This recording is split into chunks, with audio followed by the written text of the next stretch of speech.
ಹಂಗೆ ಈ ಮಂಜಣ್ಣನ ಯಾವ್ದಾದ್ರು ಬರೀ ರೌಡಿಗಳು ವಿಲನ್ಗಳು ಅವ್ರಿಗೋಸ್ಕರ ಒಂದ್ ಬಿಗ್ ಬಾಸ್ ಮಾಡ್ಬಿಡ್ಬೇಕು, ಅಲ್ಲಿ ಮಂಜಣ್ಣ ತಗೊಂಡೋಗಿ ಬಿಟ್ಬಿಡ್ಬೇಕು. ಹೆಂಗೆ ಅಂತಂದ್ರೆ ಒಂದು ಯಾರು ಸರಿಯಾಗಿರೋ ಒಳ್ಳೆ ಬಾಡಿಗಳಿರೋರ್ನ ಅವನ ಜೊತೆ ಬಿಟ್ಬಿಡ್ಬೇಕು. ಅವನು ಹಿಂಗ ಅಂತ ಇರ್ತಾನೆ, ಹಿಂಗೆ ಯಾವನ ತಪ್ಕೊಂಡೋಗಿ ದಬಾರ ಅಂತ ಬಿಸಾಕ್ಬಿಡ್ತಾನೆ ಮಂಜಣ್ಣ ಹತ್ರ ಏನಪ್ಪಾ ಅಂತಂದ್ರೆ ಅವನು ಸುಮ್ನೆ ಹಂಗೆ ಹಿಂಗೆ ಅಂತ ಕಿರ್ಚಾಡ್ತಾನೆ, ಏನೋ ತಲೆ ಯೂಸ್ ಮಾಡ್ತಾ ಇದೀನಿ ಅನ್ನೋ ತರ ಒಂದು ಭ್ರಮೆಲಿ ಇರ್ತಾನೆ. ಅದ್ರ ನಿಜವಾಗ್ಲು ಯಾರಾದ್ರೂ ಸರಿಯಾಗಿರೋರು ಇದ್ರೆ ಅವ್ರ ಹತ್ರ ಹಿಂಗಾಗ್ಬಿಡ್ತಾನೆ ಅವನು. ಅಂತ ವ್ಯಕ್ತಿ ಒಂಥರ ಏನ್ ಒಂದು ಎಂಟರ್ಟೈನ್ಮೆಂಟ್ ಬೇಡವಾ, ಒಂದು ನಗು ಬೇಡವಾ ನಮ್ಗೆ? ಬಿಗ್ ಬಾಸ್ ನೋಡ್ತಾ ಇದ್ರೆ ಯಾವಾಗ್ಲೂ ಏನೋ ಏನ್ ಬರೀ ಕಿರ್ಚಾಟನ, ಒಂದು ನಮ್ ಸಂತೋಷ ಬೇಡವಾ ನಮ್ಗೆ ಬಿಗ್ ಬಾಸ್ ನೋಡ್ತಾ ಇದ್ರೆ? ಯಾಕಪ್ಪ ನೋಡ್ತೀವಿ ಬಿಗ್ ಬಾಸ್ ಅನ್ನೋ ನರಕ ಯಾತನೆ ಸೃಷ್ಟಿ ಮಾಡ್ತಾ ಇದಾರೆ ಅವ್ರಿಬ್ರು ಸೇರ್ಕೊಂಡು. ಫಸ್ಟ್ ಇವ್ರಿಬ್ರು ಹೋದ್ರೆ ಆಮೇಲೆ ನೋಡ ಯಾರು ಒಳಗಡೆ ತಕ ಬಂದ್ರೆ ಒಂದ್ ಸ್ವಲ್ಪ ನೆಮ್ಮದಿ ಸಿಗ್ಬೋದು. ಇಲ್ಲೆಲ್ಲ ನಮ್ಗೆ ನೆಮ್ಮದಿ ಸಿಗ್ತಾ ಇರ್ತಕ್ಕಂಥದ್ದು ಅಂತಂದ್ರೆ ನಮ್ಮ ಈ ಹನುಮಂತ ಅವರ ಸಾಂಗು, ಏನು ಹಾಡುಗಳು ಆಡ್ತಾರೆ ಅವಾಗ ಅವರು ಆಕ್ಚುಲಿ ಆ ಲಿರಿಕ್ಸ್ ಗಳು ಸಾಹಿತ್ಯ ಇರುತ್ತಲ್ವಾ ಅಲ್ಲಲ್ಲೇ ಸೃಷ್ಟಿ ಮಾಡಿ ಆಡ್ತಾರೆ. ಹಂಗಾಗಿ ತುಂಬಾ ಚೆನ್ನಾಗಿರ್ತವೆ ಆ ಸಾಂಗ್ಗಳು. ಏನೋ ಒಂಥರ ಕೆಲವೊಂದು ಏನೋ ಒಂಥರ ತತ್ವದ ರೀತಿ ಎಲ್ಲ ಆಡ್ತಾರೆ. ಅವೆಲ್ಲ ಕೇಳ್ತಾ ಇದ್ರೆ ನಮ್ಗೆ ಏನೋ ಒಂದು ಆನಂದ. ಆಕ್ಚುಲಿ ನನ್ಗೆ ಅವರಲ್ಲಿ ಇನ್ನೊಂದು ಕೋರಿಕೆ ಅಂದ್ರೆ ಹನುಮಂತ ಅವರಲ್ಲಿ ಇನ್ನು ಜಾಸ್ತಿ ಸಾಂಗ್ ಗಳನ್ನ ಆಡ್ಬೇಕು. ಅಂದ್ರೆ ಆ ಒಂದು ಸಿಚುವೇಶನ್ ಆಡ್ತಾರಲ್ವಾ ಅದು ತುಂಬಾ ಸೆಳೀತದೆ, ಇಂಟ್ರೆಸ್ಟ್ ಆಗಿರ್ತವೆ. ನಮ್ ಕಿಚ್ಚ ಸುದೀಪ್ ಅವ್ರು ಇತ್ತೀಚೆಗೆ ಒಂದು ಸಾಂಗ್ ಕೇಳಿದ್ರು, ಅವರು ಕೂಡ ತುಂಬಾ ಚೆನ್ನಾಗಿ ಆಡೋದ್ರು.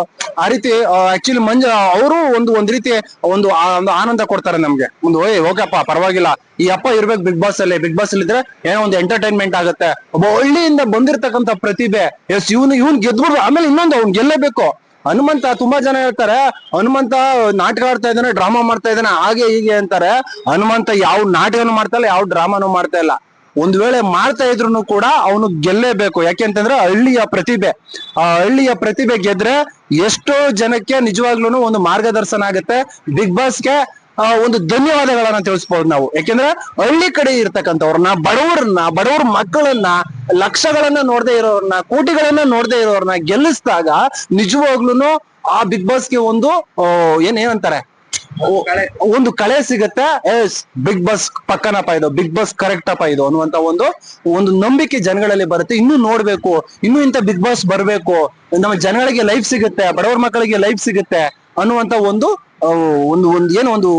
ಮೆಸೇಜ್ ಜನಗಳಿಗೆ ಪಾಸ್ ಆಗತ್ತೆ. ಹಂಗಾಗಿ ನಮ್ಮ ಹಳ್ಳಿಯ ಪ್ರತಿಭೆ ಸರ್ ಗೆಲ್ಬೇಕು. ಒಂದ್ ವೇಳೆ ಗೆದ್ದಿಲ್ಲ ಅವ್ನೇನಾರ 3ನೇ ವಾರದಲ್ಲೇ ಕಳಿಸ್ಬಿಡ್ತೀವಿ, 2ನೇ ವಾರದಲ್ಲೇ ಕಳಿಸ್ಬಿಡ್ತೀವಿ ಅಂತ ಏನಾದ್ರು ಅವ್ರು ಏನೋ ಡ್ರಾಮಾಗಳು ಆಡಿದ್ರೆ ಬಿಗ್ ಬಾಸ್ ನವರು, ನಾವೆಲ್ಲರೂ ಹೋಗಿ ಹೋರಾಟಗಳನ್ನ ಧರಣಿಗಳನ್ನ ಮಾಡ್ತೀವಿ. ಬಿಗ್ ಬಾಸ್ ಏನಿಲ್ಲ ಸರ್, ನಾವೇನೋ ಸುಮ್ನೆ ಹೇಳ್ಬಿಡ್ತಾ ಇದಾರೆ ಹಂಗಂತೇನಿಲ್ಲ. ಬಿಗ್ ಬಾಸ್ ಮನೆ ಮುಂದೆ ಹೋಗಿ ಧರಣಿ ಕೂತ್ಕತ್ತೀವಿ.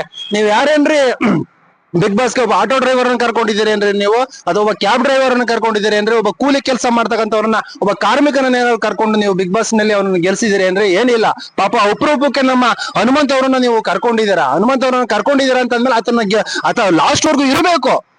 ನೀವು ಓಟ್ ಮುಖಾಂತರ ಗೆಲ್ತಾನೆ ಇಲ್ವಾ ಅನ್ನೋದನ್ನ ನೀವು ಮಾಡಿ. ಓಟ್ ಮುಖಾಂತರ ಅವ್ರನ್ನ ಗೆಲ್ಸಿಲ್ಲ ಜನಗಳು ಅಂದ್ರೆ ಆಮೇಲೆ ಮಾತಾಡಿ ಬಿಗ್ ಬಾಸ್ ನವರು. ಅದ್ ಬಿಟ್ಬಿಟ್ಟು ನೀವು ಇಲ್ಲದೆ ಇರ್ತಕ್ಕಂಥ ನಾಟಕಗಳನ್ನೆಲ್ಲ ಮಾಡ್ಕೊಂಡು ಅವ್ರನ್ನ 5ನೇ ವಾರದಲ್ಲಿ, 6ನೇ ವಾರದಲ್ಲಿ, 7ನೇ ವಾರದಲ್ಲಿ ಹೊರಗಡೆ ಹಾಕ್ಬಿಡ್ತೀನಿ, ಅವೆಲ್ಲ ನಡೆಯಲ್ಲ. ಹಂಗೇನಾರ ಆದ್ರೆ ಬಿಗ್ ಬಾಸ್ ಮನೆ ಮುಂದೆನೆ ಎಷ್ಟು ಜನ ಇದಾರೋ ಅವ್ರೆಲ್ರು ಕರ್ಕೊಂಡು ಹೋಗ್ಬಿಟ್ಟದ. ಆಕ್ಚುಲಿ ಏನು ಹನುಮಂತನ ಇಷ್ಟಪಡ್ತಕ್ಕಂಥವ್ರು, ಪ್ರೀತಿಸ್ತಕ್ಕಂಥವ್ರು ಇದಾರಲ್ವಾ, ಅವ್ರೆಲ್ರು ಒಗ್ಗೂಡ್ಸಿ ಅಲ್ಲಿ ಧರಣಿ ಮಾಡುವಂತ ಕೆಲಸವನ್ನ ನಾವು ಮಾಡ್ತೇವೆ, ನಾನು ಮಾಡ್ತೇನೆ. ಇದು ಸತ್ಯ.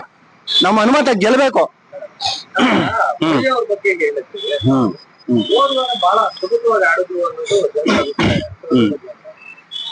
ಏನ್ ಆಡಿದ್ರು ಸರ್, ಎಲ್ರು ಆಡ್ತಾ ಇದಾರೆ.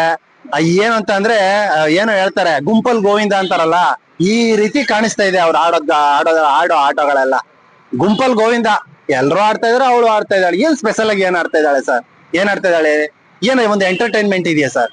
ಏನೋ ಒಂದ್ ನಗು ಬರುತ್ತೆ ಸರ್ ಅವ್ರನ್ನೆಲ್ಲ ನೋಡ್ತಾ ಇದ್ರೆ? ಏನಿಲ್ಲ. ಏನ್ ಕಿರಿಕಿರಿ ಮರ, ಯಾಕೆ ನೋಡ್ಬೇಕು ಅನ್ಸ್ಬಿಡುತ್ತೆ ನಮ್ಗೆ ನಿಜವಾಗ್ಲೂ ಬಿಗ್ ಬಾಸ್ ಅನ್ನ. ಅವ್ರ ಮುಖಗಳನ್ನ ನೋಡ್ತಾ ಇದ್ರೆ ಅಂದ್ರೆ ದೃಷ್ಟಿ ಬೊಂಬೆಗಳ ತರ ಅವರು.